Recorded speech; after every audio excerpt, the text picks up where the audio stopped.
Anna, congratulations on this series. I think this is one of the best series of the year. I'm literally so obsessed. I need a season 2. Like, I love your character. So first of all, congratulations to you. Thank you. That's so sweet. Yeah, no, I love the dream sequence with Siaya where she's running in that gorgeous coat and outfit.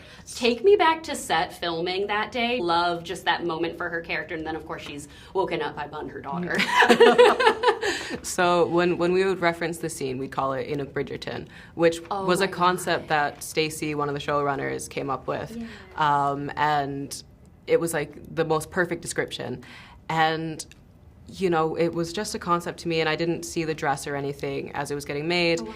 And then I think the day before, 2 days before it showed up, I saw like a little glimpse of the fabric. I was like, oh my God. And Deborah Hansen, our head of costume, came up from Toronto with the dress.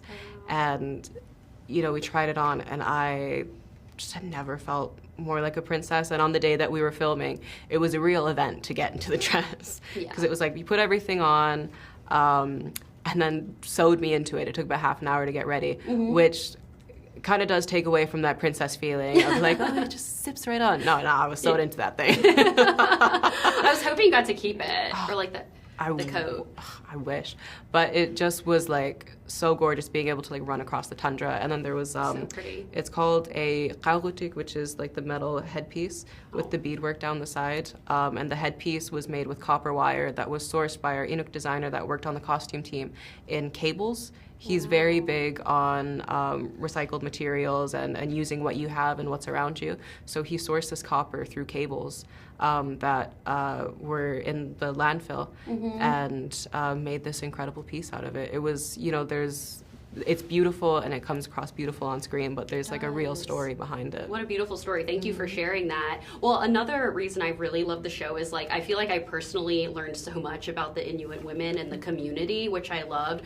And I feel like so many people, so many girls are going to be able to see themselves in your character, which is so beautiful. How does that make you feel? What does that mean to you? I mean, it's been, I feel really like honored and it's such a privilege. And, you know, growing up, I feel like now I can look back and be like, my teenage self, my childhood self would be so excited about the person that I am today.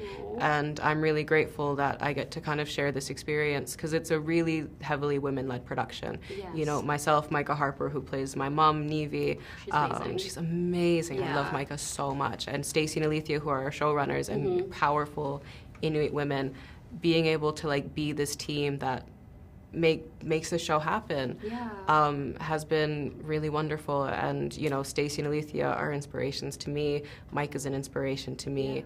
And everywhere we look, there's no kind of, we're not at a loss for people to look up to. And I think for young women and you know, young Indigenous women, it is such an honor to I don't know, maybe sometimes I don't feel like I should be the person that they look up to, but I'm happy to kind of create some space for all of us to rise together. You should absolutely be the person they look up to and give your inner child a pat on the back because I love what you said. Well, I don't know if you've talked about possibilities for your character for season 2. I'm personally shipping Siaya and Kook. Like, I love them. Like, I'm hoping that Ting gets to work on himself some, but I'm personally shipping them. So, like, have you discussed season 2 possibilities? Have you looked at the fans online seeing who they're shipping her with?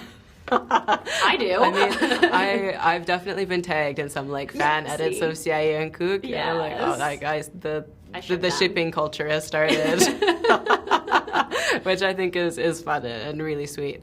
I definitely have like my own dreams, my own hopes and dreams for the show, and like ideas for an episode, and I'm excited to see, you know, it's nice with the showrunners, we all just kind of dream together. That's perfect. And dream and build together, and I'm excited to hear what they think and what they want to do.